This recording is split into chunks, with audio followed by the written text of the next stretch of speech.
A couple of years ago, when Andy Roddick was just one of the many nameless and faceless teenagers with a dream of playing on the international circuit. Today, he is the darling of tennis, and some say the future of the game. Armed with a rocker serve, Andy opened the eyes of the tennis world with stunning upsets against top players who have held the #1 ranking. Although Andy is a relative newcomer in professional tennis, he is already quickly becoming a marquee draw for star-starved tennis fans.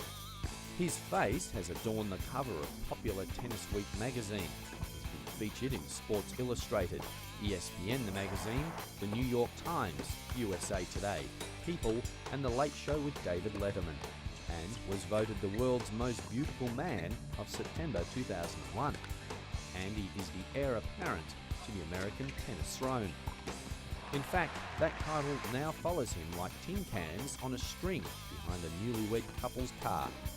Behind Pete Sampras like aces and Jimmy Connors like antics, he has skyrocketed from 338 in the world to number 3 in February 2003. With booming serves, aggressive ground strokes, and unbridled passion, he has won 5 tournaments and the attention of tennis fans young and old.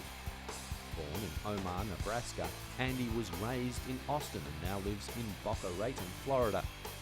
He comes from a sport-orientated family.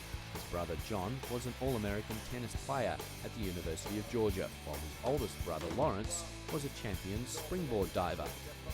Still very young, Andy finished the 1999-2000 year as the #1 in the US Junior League, and he finished #1 junior in the world in 2000.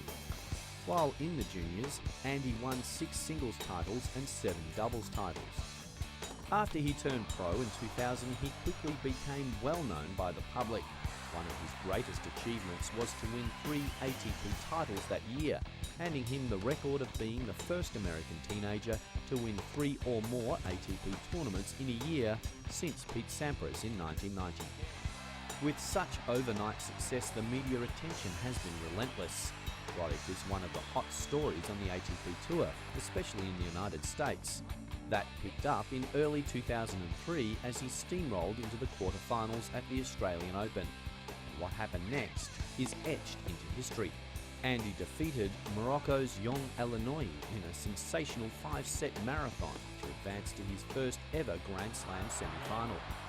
In a match that lasted nearly 5 hours, Roddick came back from being down 2-1 and fought off a match point at 4-5 in the 5th set to win 4-6, 7-6, 4-6, 6-4, 21-19. Andy served for the match at 11-10 but could not convert on his opportunity. The two players held serve for 18 straight games before Roddick broke Elenoui in the 39th game and served out the match well past midnight Australian local time. The match time of 4 hours and 59 minutes was 12 minutes shy of the 3rd round marathon played at Melbourne Park by Boris Becker and Omar Comporzi in 1991.